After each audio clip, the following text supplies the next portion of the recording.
on priests. Once Zarathustra gave his disciples a sign and spoke these words to them. Here are priests, and though they are my enemies, pass by them silently and with sleeping swords.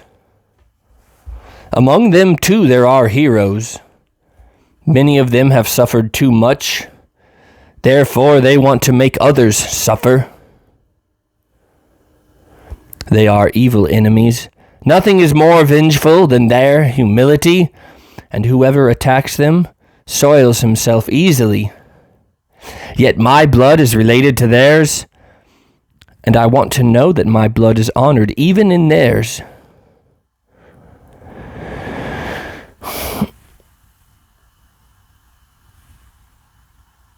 And when they had passed, pain seized Zarathustra, and he had not wrestled long with his pain when he began to speak thus. I am moved by compassion for these priests. I also find them repulsive, but that matters least of all to me, since I have been among men. But I suffer and have suffered with them. Prisoners they are to me, and marked men. He whom they call Redeemer has put them in fetters of false values and delusive words. Would that someone would yet redeem them from their Redeemer. Once, when the sea cast them about, they thought they were landing on an island, but behold, it was a sleeping monster. False values and delusive words, these are the worst monsters for mortals. Long does calamity sleep and wait in them, but eventually it comes and wakes and eats and devours what build huts upon it. Behold, these huts which these priests built, churches they call their sweet-smelling caves. Oh, that falsified light, that musty air. Here the soul is not allowed to soar to its height, for thus their faith commands. Crawl up the stairs on your knees, ye sinners. Verily, rather would I see even the shameless than the contorted eyes of their shame and devotion. Who created for themselves such caves and stairways of repentance? Was it not such as wanted to hide themselves and were ashamed before the pure sky? And only when the pure sky again looks through broken ceilings and down upon grass and red poppies near broken walls, will I again turn my heart to the abodes of this God. They have called God what was contrary to them and gave them pain. And verily, there was much of the heroic in their adoration.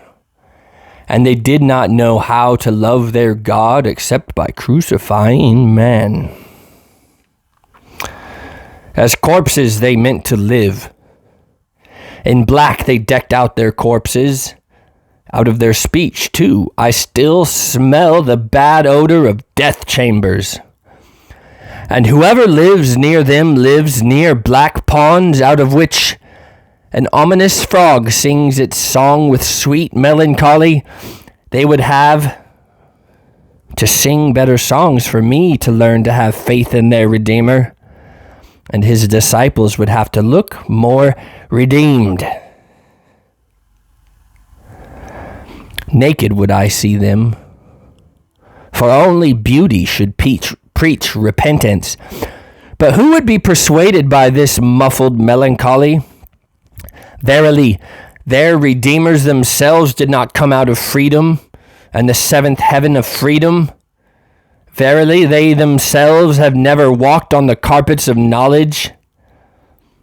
Of gaps was the spirit of these redeemers made up, but into every gap they put their delusion, their stopgap, which they called God. Their spirit was drowned in their pity, and when they were swollen, and overswollen with pity, it was always a great folly that swam on top. Eagerly, and with much shouting, they drove their herd over their path, as if there were but a single path to the future. Verily, these shepherds themselves belonged among the sheep. Small spirits and spacious souls these shepherds had. But, my brother, what small domains have even the most spacious souls proved to be so far? They wrote signs of blood on the way they walked, and their folly taught that with blood one proved truth. But blood is the worst witness of truth. Blood poisons even the purest doctrine and turns it into delusion and hatred of the heart.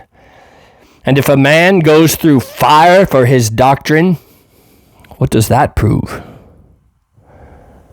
Verily, it is more if your own doctrine comes out of your own fire. A sultry heart and a cold head, where these two meet, there arises the roaring wind, the Redeemer.